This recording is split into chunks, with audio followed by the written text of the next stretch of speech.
যে সমস্ত প্রত্যন্ত কেন্দ্রগুলো রয়েছে সেসব কেন্দ্রে ভোটারদের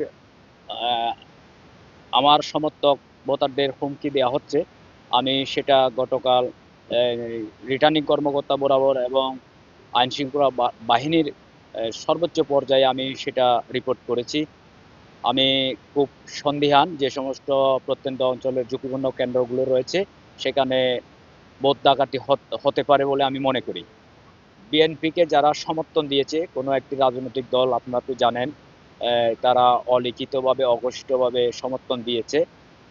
তো তাদের তরফ থেকে এই হুমকি ধমকিগুলো আছে বলে আমি মনে করি।